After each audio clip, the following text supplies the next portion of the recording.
Between 1970 and 2021, an estimated 38 million people died as a direct consequence of unilateral economic sanctions. These deaths are the result of policy decisions made in Washington, Brussels, and London, decisions that kill roughly 564,000 people every single year through systemic starvation and disease.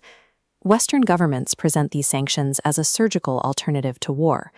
The official narrative is that these financial restrictions pressure rogue regimes and oligarchs while minimizing harm to ordinary citizens. A peer-reviewed study in The Lancet Global Health analyzed data from 152 countries over 5 decades and found a significant causal association between sanctions and increased mortality. The researchers noted that the strongest effects come from unilateral U.S. sanctions and that most of these deaths are children under 5 years old. The data shows a sharp distinction between different types of restrictions. While multilateral sanctions overseen by the UN showed no statistical evidence of increased mortality, unilateral sanctions imposed by the US and its allies are linked to hundreds of thousands of excess deaths annually.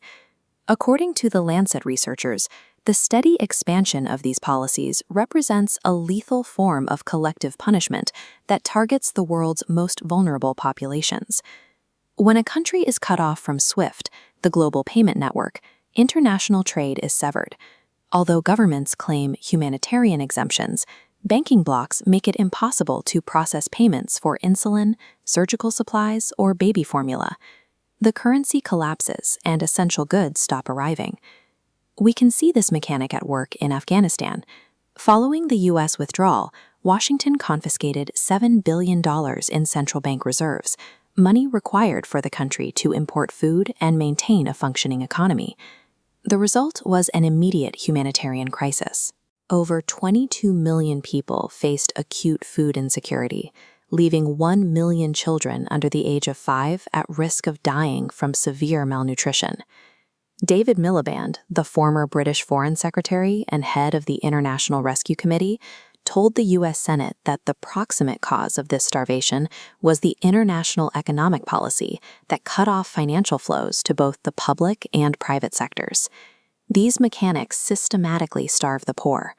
While the target country's elites use offshore accounts and private connections to bypass the restrictions, the civilian population is left to face the collapse of their hospitals and food supplies. While sanctions fail to remove the powerful, they create a lucrative ecosystem for specific corporate interests in the West. The 38 million dead are a byproduct of a system that serves specific financial and industrial goals. The defense industry benefits from the instability sanctions create. Economic pressure often leads to regional conflicts, which reliably translate into multi-billion-dollar weapon sales.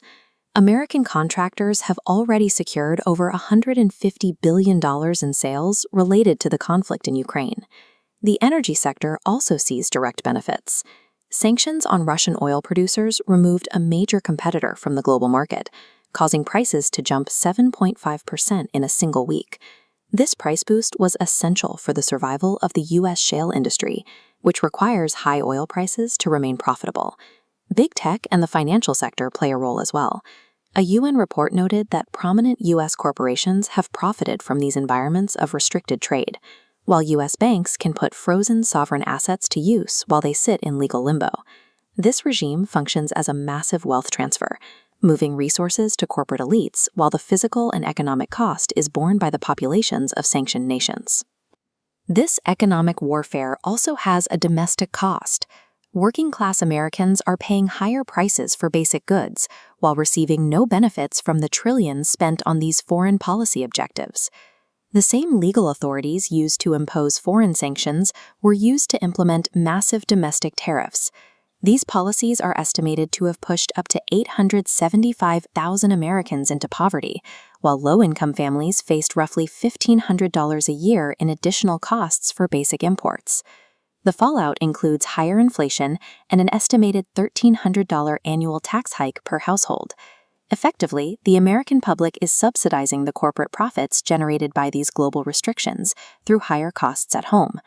The public faces increasing economic insecurity, while the government uses the same legal mechanisms to maintain lethal economic pressure on millions of people abroad. This system continues because of what Noam Chomsky called manufactured consent. This is a vast apparatus of think tanks and media outlets that produce the narratives required to justify economic warfare to the public. The narrative is consistent. When a sanctioned country's economy collapses and its people starve, the media blames the local rogue regime exclusively. The role of Western sanctions in causing that collapse is rarely mentioned, allowing the public to view the policy as a moral necessity. This reliance on economic force is a sign of what some observers call imperial dementia. By normalizing the seizure of foreign assets and the weaponization of the dollar, the U.S. is creating the legal and moral precedents that other nations will eventually use against America itself. President Woodrow Wilson once called economic sanctions something more tremendous than war. Over a century later, his prediction has been validated by tens of millions of deaths. The evidence from the Lancet and the testimony of international observers is clear. We must recognize these policies for what they are: mass murder conducted through economic warfare.